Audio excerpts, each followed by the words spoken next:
Hello students, now we are going to start our Gujarati subject. હરિયાળી પાઠ્યપુસ્તક અને સ્વાધ્યાય પોથી સ્ટેન્ડર્ડ 4th. આજનું આપણું ચેપ્ટર છે ચેપ્ટર 7 આપનું પ્રાણી જગત. આ ચેપ્ટરમાં આપણે પ્રાણીના વિશે જાણીશું. આપની આસપાસ ઘણા પ્રાણીઓ જોવા મળે છે.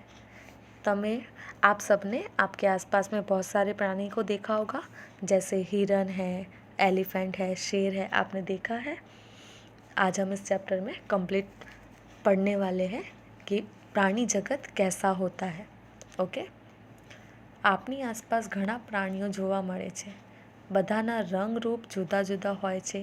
ગાય સફેદ, લાલ અને કાળી પણ હોય છે. ભેંસ કાળા કલરની હોય છે. તેવી જ રીતે કોઈને શરીર પર વાળ હોય છે તો કોઈ નથી હોતા. તેમજ દરેક પ્રાણી શરીર, વાળ અને દાંતની બનાવટ પણ અલગ અલગ હોય છે.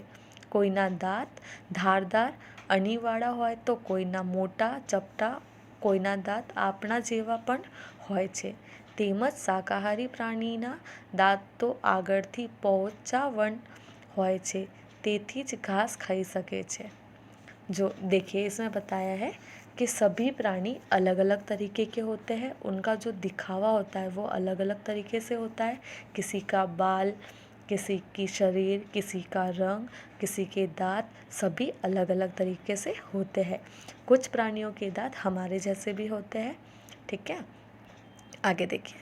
દાંતની સાથે સાથે દરેક પ્રાણીના પગની રચના અલગ અલગ હોય છે. જેમ કે કેટલાક પ્રાણીઓની આગળની ઓમાં नख હોય છે, તેને पंजा पण कहवाए. जो नीचे के तलवे होते हैं उसे हम पंजा भी कहते हैं. ठीक है.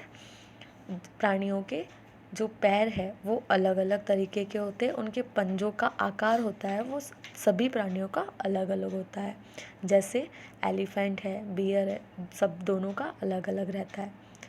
तो કેટલાક પ્રાણી જેમ કે ગાય ભેંસને ખરી હોય છે, તો ઊંટ, हाथी અને ગેંડાના પગની પણ अलग अलग रचना હોય છે.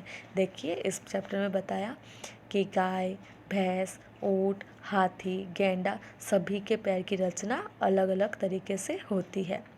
માંસાહારી પ્રાણીઓના નખ અણીદાર અને લાંબા હોય છે, જ્યારે હરણ, સારપ જેવા પ્રાણીના પગમાં લાંબા અને પાતળા હોય છે, જેથી એ ઉડપતિ દौड़ी सके. मतलब कि जो मांसाहारी प्राणी है उनके पंजे हैं वो अणीदार होते हैं, निकूले होते हैं, जिससे वे शिकार कर सकते हैं.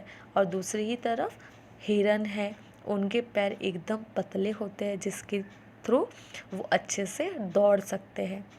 જેવી રીતે આપને સાંભળવામાં આવે છે ભગવાન કાનની રચના કરી છે, તેવી જ રીતે પ્રાણીમાં પણ અલગ અલગ આકાર અને પ્રકારની કાનની रचना કરવામાં आवेल છે. जिस तरीके से भगवान ने हमारे कान की रचना की है, उसी तरीके से प्राणियों के शरीर का भी आवरण भगवान ने ही बनाया है.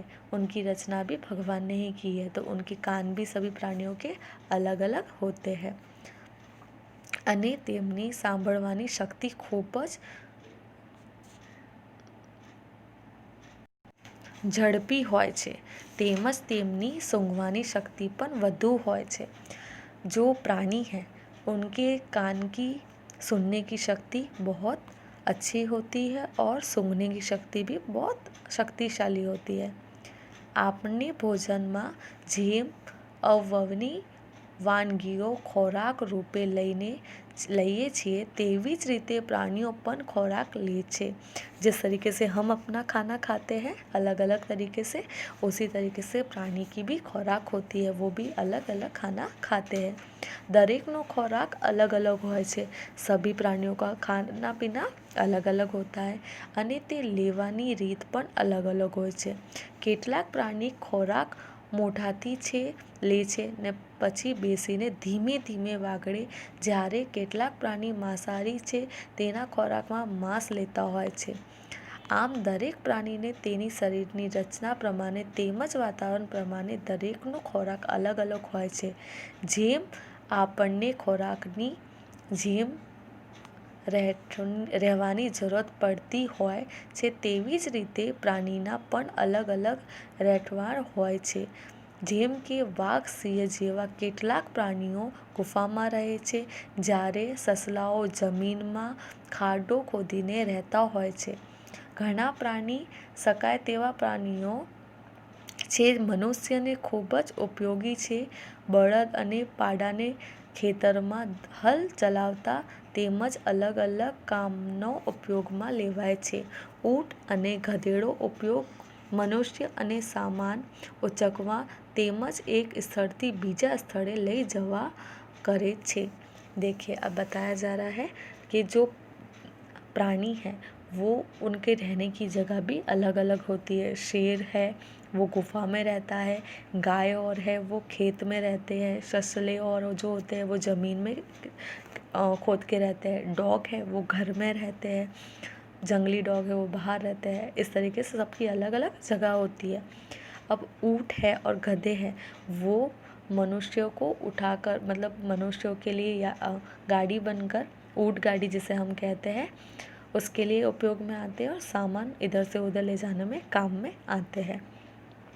अब आगे, જ્યારે ઘોડા, હાથી, ઊંટ જેવા કેટલાક પ્રાણીઓ ઉપયોગ આપણે સવારી માટે પણ કરીએ છીએ. કૂતરાઓ ખૂબ જ વફાદાર હોય છે, તે આપના ઘરનું રક્ષણ કરે છે. देखिए, इसमें बताया है कि कुत्ते जो है वो हमारे घर का रक्षण करते हैं. क्यों करते हैं? क्योंकि वो पालतू होते हैं. પ્રાણીઓ આપણને ખૂબ જ ઉપયોગી હોય છે, જેને આપણે